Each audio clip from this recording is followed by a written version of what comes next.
Hello বন্ধুরা, কেমন আছো? আশা করছি তোমরা সবাই ভালো আছো, আমিও ভালো আছি। ইন্টারনেট জুড়ে খুবই ভাইরাল এই রেসিপি আজ শেয়ার করব। ব্রাজিল ফেমাস ক্যান্ডি বালা বালানা রেসিপিটা খুবই সহজভাবে তোমাদের কাছে শেয়ার করব। অনেকেই তোমরা ঠিকঠাক বানাতে পারছো না, সম্পূর্ণ ভিডিওটা দেখলে অবশ্যই হয়তো বানাতে পারবে।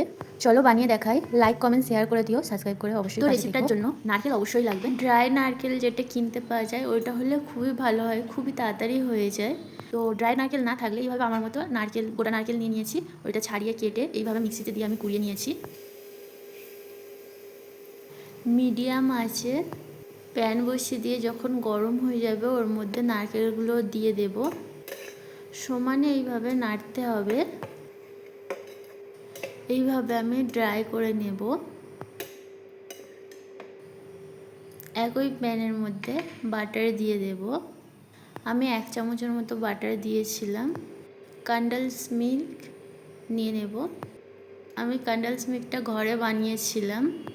তোমরা যদি চাও আমি ভিডিও আপলোড করে দেবো, তাহলে কমেন্টে জানিও।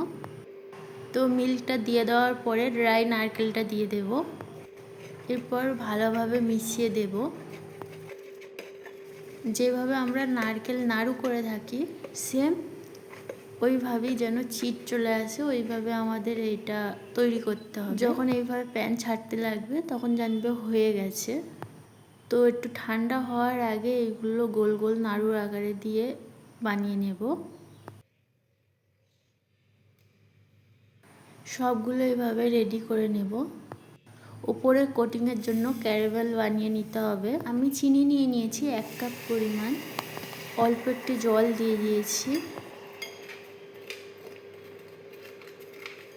চিনিটা পুরো গলে গিয়ে ফুটে ফুটে একটা ক্যারামেল তৈরি হয়ে যাবে।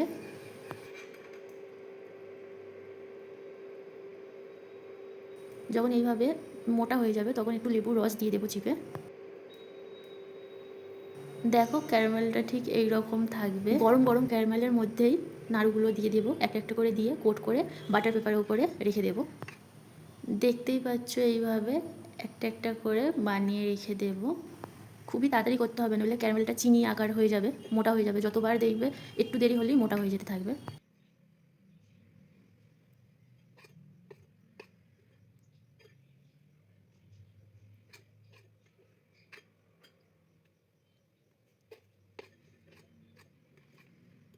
একইভাবে সবগুলো বানিয়ে নেব। তো এইভাবে অবশ্যই ট্রাই করো। টেস্টটা আমরা যেইভাবে নারকেল নাড়ু বানিয়ে থাকি বা নারকেল সন্দেশ বানিয়ে থাকি ওই ধরনেরই। এবার হয়তো ঠিকঠাক যারা বানাতে পারছিলেন না তারা বানাতে 10 থেকে 15 মিনিট বাদে দেখবে এটা পুরো শুকনো হয়ে গিয়ে উপরটা পুরো কাঁচের মতো কোটিং হয়ে যাবে। পরে কোন ভাইরাল রেসিপিটা আমি ট্রাই করবো তোমরা কমেন্টে জানাতে, তোমরা অবশ্যই ট্রাই করো। টাটা, আজ তবে আসি, তোমরা সবাই ভালো থেকো।